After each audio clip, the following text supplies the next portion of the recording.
UKLO 1 year masters. No IELTS required up to 5 years visa. High visa success rate. ఉన్నారు అంటే అవి మాత్రం చాలా సంచలనం సృష్టిస్తున్నాయి. కొంతమంది కాంగ్రెస్ కార్యకర్తలు ఒక 10 మంది మరి సీఎం రేవంత్ రెడ్డి గారి దగ్గరికి వెళ్ళి హైడ్రాని నిలిపివేయాలి అని చెప్పి హైడ్రా అనేది నిలిపివేయడము కాంగ్రెస్ పార్టీ కార్యకర్తలే అంటున్నట్టుగా తెలుస్తుంది. అమ్మా కాంగ్రెస్ కార్యకర్తలని కాదు, తెలంగాణ రాష్ట్రంలో సీఎం ప్రజల మనిషి అని చెప్తున్నా. కాంగ్రెస్ వాళ్ళుగా ఆయన డైరెక్ట్ చెప్పిండు, నాది ఉంటే నాది కూడా కూల్చేయండి అన్నారు. ఇది ప్రజల సొమ్ము. ప్రజల సొమ్ము కాంగ్రెస్ కార్యకర్తలకు పంచి పెడతారా? ప్రజల సొమ్ము. ఇవాళ ఒక జవాబుదారి రేవంత్ రెడ్డి గారు.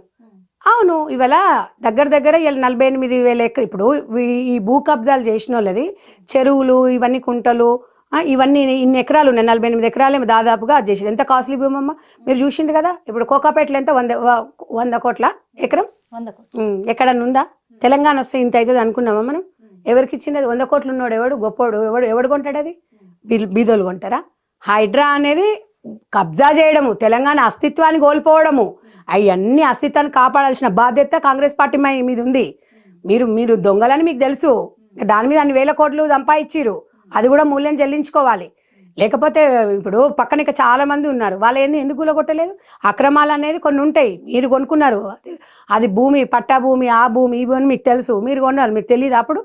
కాబట్టి ఇవన్నీ దుర్మార్గమైన ఆలోచన. ఈ హైడ్రా బరిలో ఫస్ట్ గా ఉన్నది అంటే మొట్టమొదటి స్థానంలో ఉన్నది పొంగులేటి శ్రీనివాసరెడ్డి అని ఒక టాక్ వస్తుంది.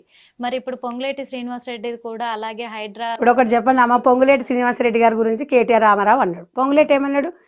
రండి, నా ఒక్క ఇటుక లేకుండా మీరు కూల్చేసుకోండి, నాకు చూపించండి, కూల్చేసుకోండి, నేను వద్దానంటే లేదంటే కదా.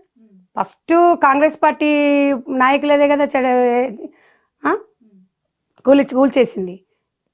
ఏందంటే వీళ్ళు ఏదో ఒక రూమర్ పార్టీవి. ఇప్పుడు కాంగ్రెస్ పార్టీ నాయకుల ఎవరు కూడా వీటి అసలు వాళ్ళ కబ్జా భూముల దగ్గరికి హైడ్రా వెళ్ళనీయకుండా ఆపేశారు. కాంగ్రెస్ రంగనాథ్ గారి గురించి మీకు తెలుసు కదమ్మా.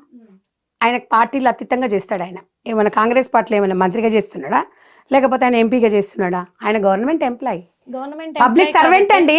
పబ్లిక్ ప్రాపర్టీని కాపాల్సిన బాధ్యత మీది. ట్యాక్సీలు కడుతుంటే జీతాలు తీసుకుంటున్నారు. కాంగ్రెస్ తరఫు నుంచే నా మీద ఒత్తిడి జరుగుతుందని ఆయనే చెప్పడం. ఎందుకు చెప్తాడు? ఇప్పుడు అధికారులకు కొన్ని ఉంటాయి. ఇప్పుడు వాళ్ళు చెప్తారు, కొంచెం అధికారులు ఉన్నప్పుడు ఎవరైనా సరే కొంచెం కామన్గా అది ఉంటుంది. ఏది ఉన్నా ఫుల్ రైట్స్ ఇచ్చిండ్రు గవర్నమెంట్కి, మీరు అన్ని కాపాడాల్సిందే. ప్రజల సొమ్మును కూడా ఏమన్నా ఎవరైనా కబ్జా చేస్తే కూడా బీద వాళ్ళకి పంచి పెట్టాల్సిందే అనేది ఒక కాన్సెప్ట్ను. అది దాని గురించి ఎవరు ఆలోచించాల్సిన అవసరం లేదు. చట్టం పని చేసుకొని పోతుంది. గవర్నమెంట్ పరంగా వాళ్ళు వెళ్ళిపోతారు. దీని గురించి పెద్దగా డ్రామాలు క్రియేట్ చేయాల్సిన అవసరం లేదు. ఎలా ఉంటే అది ముందుకు వెళ్ళిపోతుంది. పొలిటికల్గా పక్కన పెట్టేద్దాం అక్క.